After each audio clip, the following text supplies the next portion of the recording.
Actually Oraon आदिवासियों का एक सामाजिक व्यवस्था है। आज़ादी के पूर्व जब सरकारें नहीं बनी थी, थाना पुलिस नहीं था, उस वक्त सारे समुदाय पढ़ा से संचालित होते थे और तमाम पढ़ा के बातों के अंदर में लोग चलते थे।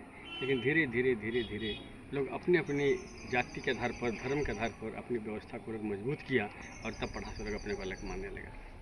जब से थाना पुलिस कचहरी कोर्ट कचहरी शुरू हुआ तब, अन्यथा उसके पहले कोर्ट कचहरी थाना पुलिस सब हमारा पढ़ा के अंदर में था। आज अभी पढ़ा किस किस क्षेत्र में, पूरा भारत में किस किस क्षेत्र में पढ़ा व्यवस्था भी है, चल ही रहा? जहाँ तक हमारे जानकारी में है, पारंपरिक पढ़ा व्यवस्था की जो स्थिति है वो मात्र झारखंड के रांची, गुमला, लोहरदगा, लातेहार ये 4 जगह पर कुछ अंश में बचा हुआ है। गुमला खत्म ही हो चुका है, मात्र रांची के पार्ट में है, लोहरदगा के पार्ट में है और लातेहार के पार्ट में है। बाकी जगह पर से पढ़ा का नामो निशान खत्म हो चुका है। पढ़ा का थोड़ा विस्तार से जानना चाहेंगे, थोड़ा सा विस्तार देते हैं। विस्तार के रूप में मैं यही कहना चाहूँगा, 1947 में भारत आज़ाद हुआ लेकिन आदिवासी गुलाम हो गए। 1947 के पूर्व पढ़ा व्यवस्था इतनी सशक्त थी कि सारे समुदाय उसके अंदर आते थे, लेकिन 47 के बाद आदिवासियत गुलामी की ओर चला गया और इतनी गुलामी में चला गया कि उनकी वैचारिक भी गुलाम हो गई, विचारधारा ही गुलाम हो गई। आज पढ़े लिखे तमाम लोग हैं और समाज को उलट के देखना नहीं चाहते हैं, देखना भी चाहते हैं तो विकृत रूप में देखना चाहते हैं। तो आज स्थिति ये है कि पढ़ा तो कह रहे हैं, हम अपनी व्यवस्था की बात कर रहे हैं। 24 दिसंबर 1996 को पैसा लागू हुआ तो लोगों में आस जगी थी, लेकिन फिर से पंचायत चुनाव को हाथ डाल करके 1956 की चीज़ थोड़ा सा जब 5वीं अनुसूचित क्षेत्र आता है, पूरा शेड्यूल क्षेत्र, तो 5वीं अनुसूचित क्षेत्र में आता है तो इसमें क्या अपना अधिकार क्या है, इसको थोड़ा सा अगर बता पाएँ तो बेहतर है। अधिकार हमारा यही आता है कि हमारा जो रीति और रिवाज और दस्तूर जो है ना, हम उसके अंदर संचालित होते हैं।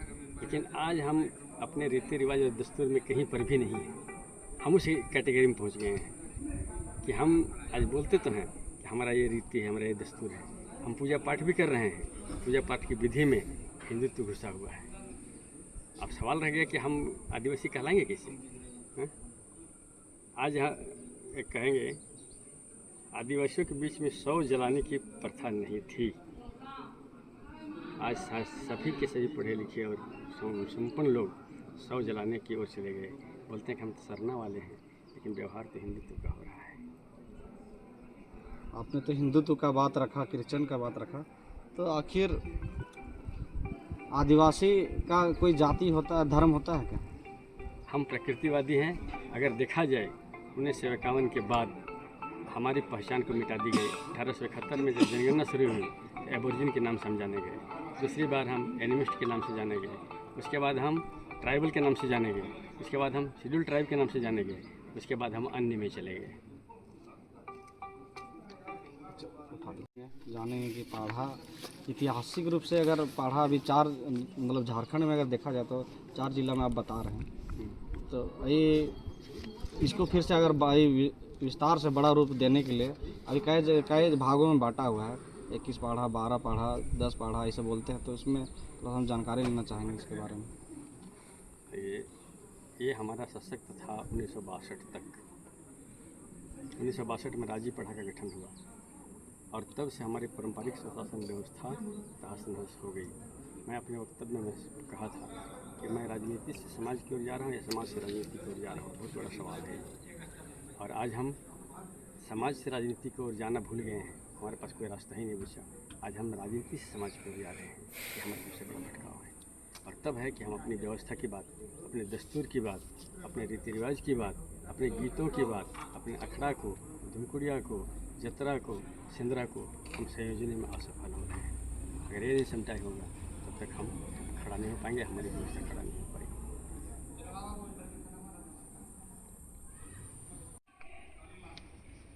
पढ़ा व्यवस्था जैसे ये बताया कि पढ़ा अगर अकेले एक गांव है तो उसको पढ़ा बोल सकते हैं? नहीं बोल सकेंगे हम।